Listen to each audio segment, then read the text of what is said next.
พ่อแม่พี่น้องเอฟซีของข้าผู้เจ้าผู้ตนป้าขนมใหม่สงค่ะพ่อแม่พี่น้องเอฟซีของข้าในเมืองไทยพักพื้นก็ขันเนาะ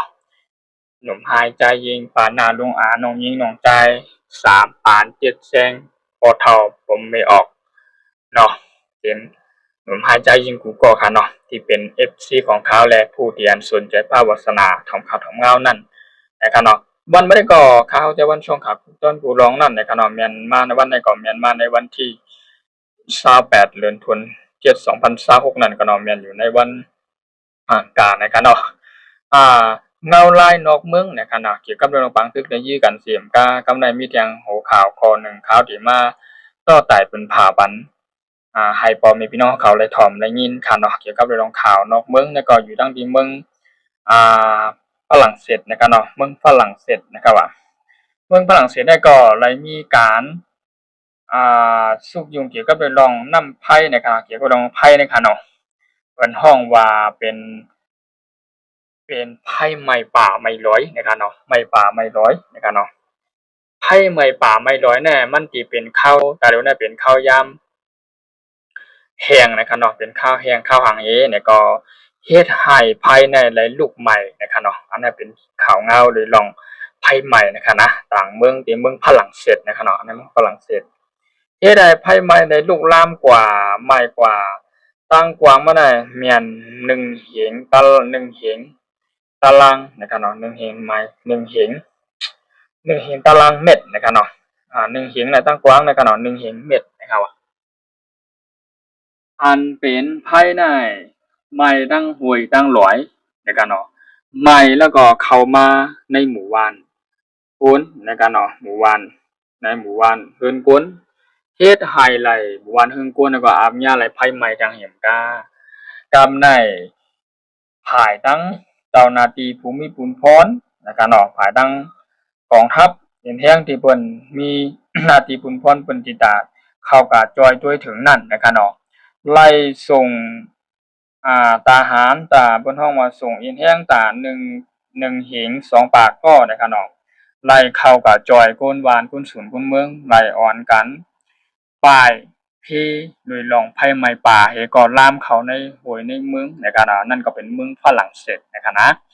ก็เป็นข่าวเปิ้นจุดให้จุดชนไผไหม้ห้วยไหม้ป่าแล้วก็มาถึงว่าเฮ็ดไร่เฮ็ดสวนเฮ็ดนาดังเมืองนอกนะครับเนาะในเมืองใต้ปลดเปื้อนเฮาน่ะเพราะว่าเฮาตีไร่ก็ตีบ่เข้าเผาไร่ก็เฮาเผาไม้ทั้งร้อยนั่นกันเนาะแต่กำได้มันติกาได้ลองจริงนั้นค่ะเนาะในเมืองฝรั่งเศสน่ะมันติไหม้คืนตั้งวันเนี่ยเฮ็ดให้มื้อโพ้นมาในขณะวัน2-3 วันมาเนี่ยมาถึงในวันที่26-27ในขณะมีผู้เอาข่าวเกี่ยวกับเรื่องข่าวเงาในขณะผู้ที่เอาข่าวเงานักข่าวที่ในเมืองฝรั่งเศสนะครับเนาะได้มีการมาเอาข่าวเปิดเผยปันว่าภัยใหม่แฮงใหม่ภายในปี2026นะครับเนาะมื้อพ้นมาก็ยามใหม่อยู่แต่กำไรใหม่แฮงกว่าในประเทศไทยข่าวหวานคุณศูนย์คุณเมืองไล่ออนกันปลายเพและไล่กว่าพักแล้วก็ปักเซาไว้อยู่ที่อองที่นั่นที่อันมันรถเพนั่นนะครับเนาะเป็นเฮือนก้นหล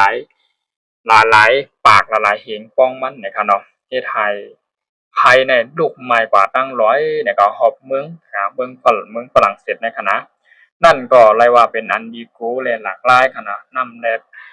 ในก็มีที่ยิบที่เตรียมไผในก็บ่วางในลูกไม้เนี่ยไว้หน้าผีหน้าโกนค่ะเนาะไว้กนมีกนผานไว้จื้อคือไผค่ะนะไผในบ่วางไหลไม้ก็ไม้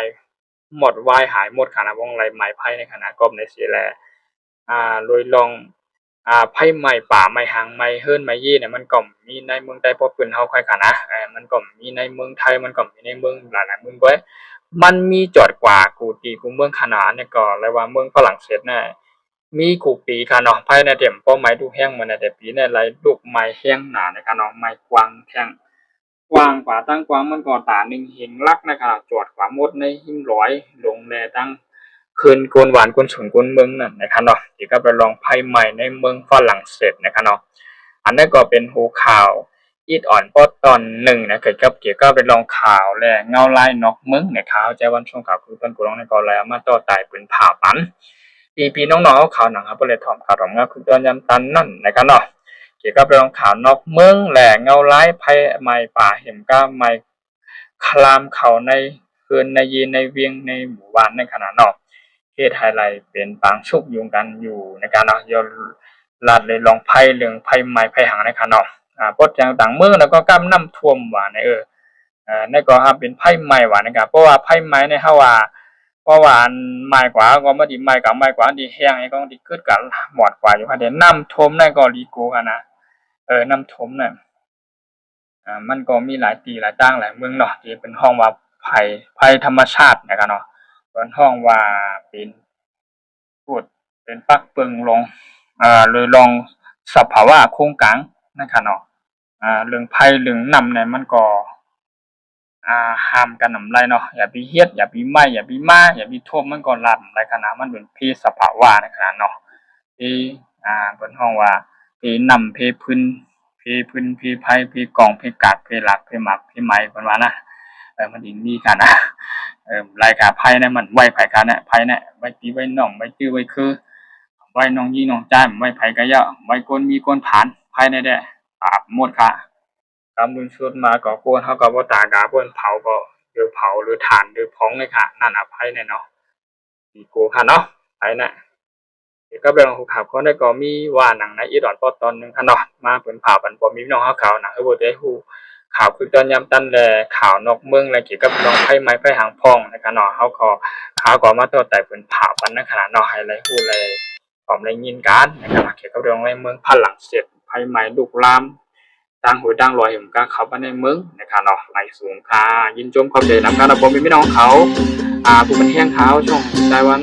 ช่องกับต้นผู้ร้องนั่นนะครับเนาะไหลสูงก็ขนาดยินจมความใจนำที่คำว่าเป็นแห้งเขาในข้องกับต้นผู้ร้องนั่นนะครับเนาะยินจมไหลสูงกูก็ค่ะไหลสูงค่ะ